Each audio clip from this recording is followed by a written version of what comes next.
নমস্কার, মিক্সটুব মিডিয়ায় তোমাদের প্রত্যেককে স্বাগত। তোমরা 2024 সালের এএনএম জিএনএম এর নার্সিং এন্ট্রান্স তোমরা যারা দেবে, তোমাদের জন্য একটা গুরুত্বপূর্ণ ভিডিও যে তোমাদের এএনএম জিএনএম এ তোমরা ওএমআর শিট কীভাবে ফিল আপ করবে সেটা নিয়ে তোমাদের আজকের এই ভিডিও। অবশ্যই ফার্স্ট টাইম যারা চ্যানেলটি ভিজিট করছো অবশ্যই সাবস্ক্রাইব করবে, আর ভিডিওটি ভালো লাগলে প্রচুর পরিমাণে শেয়ার করবে। দেখো, তোমাদের ওএমআর শিটটা কিন্তু পরীক্ষার সময় সবথেকে বড় ভাইটাল, সেটা ফিল আপ করা। ওএমআর শিট ফিল আপে তোমরা যদি একটু ভুল করে যাও তাহলে কিন্তু তোমাদের টোটাল পরীক্ষাটা বাতিল হওয়ার সম্ভাবনা থাকে। তো সেক্ষেত্রে ওএমআর শিটটা তোমরা খুব সাবধানতা অবলম্বন করে তোমাদের ফিল আপ করতে হবে। তো আজকে দেখো, আমি একটা স্যাম্পল কপি নিয়েছি, সেখানে তোমাদের কিভাবে তোমরা ফিল আপ করবে সেটা তোমাদের আমি দেখিয়ে দিচ্ছি। ওকে, দেখো, তোমাদের প্রথমে কিছু তোমাদের যখন পরীক্ষার হলে তোমরা যাবে, তোমাদের কিন্তু ওএমআর শিটটা প্রথমে দেওয়া হবে, তারপরে কোশ্চেন বুকলেট দেওয়া হয়। তো দেখো, এখানে ওএমআর শিট পাওয়ার পরে তোমাদের কিছু ইনস্ট্রাকশান এখানে এরকম থাকবে, যে ইনস্ট্রাকশান কিছু দেওয়া থাকবে যে ওএমআর শিটের মধ্যে রাফ কোনো রকম যে লেখা যাবে না বা কোনো রকম দাগ করা যাবে না, এরকম কিন্তু অনেক কিছুই করা যাবে না বা ফোল্ড করা যাবে না। ঠিক আছে, আর তোমাদের যে সার্কেলগুলো থাকে সেই সার্কেলগুলো কিভাবে ভরাট করতে হয় সেটা কিন্তু দেখো এখানে কি বলে, কারেক্ট মেথডটা তোমরা হচ্ছে এটা, ঠিক আছে, সম্পূর্ণ গোল করে নিতে হবে। আর এগুলো হচ্ছে তোমাদের রং মেথড। তো এগুলো একবার দেখে নেবে মোটামুটি কীভাবে তোমরা গোল করবে। ঠিক আছে, আচ্ছা, পরেরটা দেখো, প্রথমে হচ্ছে তোমাদের কোশ্চেন বুকলেট নাম্বার। তো এই কোশ্চেন বুকলেট নাম্বারটা তোমরা কোথায় পাবে? সেটা অবশ্যই কোশ্চেন পেপারটা তোমরা যখন হাতে পাবে সেই কোশ্চেন পেপারের উপরের দিকে দেখবে যে কোশ্চেন বুকলেট নাম্বার দেওয়া আছে। তো সেটা আগে লিখবে, এখানে এইভাবে ঘর করা থাকবে, তোমরা কিন্তু কোশ্চেন বুকলেট নাম্বারটা আগে লিখে নেবে।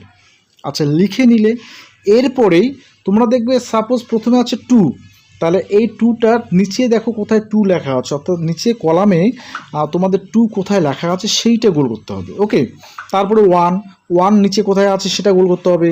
তারপর আছে 7 নিচে কোথায় আছে সেটা গোল করতে হবে। তারপরে 1, আবার 1টা গোল করতে হবে। আবার 0, তারপরে নিচে দেখবে কোথায় 0 আছে।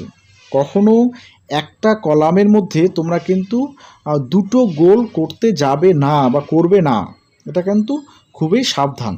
ঠিক আছে, নাহলে কিন্তু তোমাদের টোটাল পরীক্ষাটাই বাতিল হয়ে যাবে। আচ্ছা, এইভাবে একদম সাবধানতা অবলম্বন করে কোশ্চেন বুকলেট নাম্বারটা লিখে তারপর তোমরা এটা গোল করে নিলে। এরপরে রোল নাম্বারটা কোথায় পাবে? তোমাদের অ্যাডমিট কার্ডের মধ্যে তোমাদের রোল নাম্বার দেওয়া আছে। তো অ্যাডমিট কার্ডের মধ্যে তোমার ভালো করে রোল নাম্বারটা দেখে প্রথমে লিখিয়ে নেবে। ওকে, লিখিয়ে নেওয়ার পরে যে কোশ্চেন বুকলেট নাম্বারটা তোমরা যেভাবে গোল করছো সেই একই পদ্ধতিতে তোমরা কিন্তু রোল নাম্বারটা গোল করে নেবে। ঠিক আছে, আচ্ছা, 3 নম্বরে দেখো, এখানে আছে কোশ্চেন বুকলেট সিরিজ। তোমাদের কোশ্চেন পেপারের মধ্যেই কোশ্চেন বুকলেট সিরিজ দেওয়া থাকে, সেটা ABCD যেটাই হোক না কেন, সেটা তোমরা কোশ্চেন বুকলেট সিরিজটা উপরে লিখে নেবে, আগে লিখে নিয়ে তারপর সেটা গোল করে দিবে। ওকে, তারপরে নেম অফ দ্য ক্যান্ডিডেট 5 নম্বরে আছে, সেটা অবশ্যই তোমাদের ক্যাপিটাল তোমাদের ওয়ার্ডে লিখে নেবে। ঠিক আছে, তারপরে তোমাদের 6 নম্বরে দেখো, তোমাদের নেম অফ দ্য সেন্টার। তোমাদের অ্যাডমিট কার্ডের মধ্যেই তোমাদের নেম অফ দ্য সেন্টার, যত তুমি যেখানে পরীক্ষা দিচ্ছ সেটার নাম লেখা থাকে। তো সেটা তোমরা ভালো করে দেখে সেটাকে এখানে লিখে নেবে। যেমন এখানে একটা আছে মালদা হাই স্কুল। তো এরকম করে তোমাদের কোনো স্কুল বা কলেজে যেখানে পরীক্ষা হোক না করে সেটা তোমরা লিখে নেবে। ওকে, সেটা অবশ্যই অ্যাডমিট কার্ডে তোমরা পেয়ে যাবে। তো কোশ্চেন বুকলেট অর্থাৎ ওএমআর শিট পাওয়ার পরে তোমরা কিন্তু আগে এই কাজগুলো করে নেবে।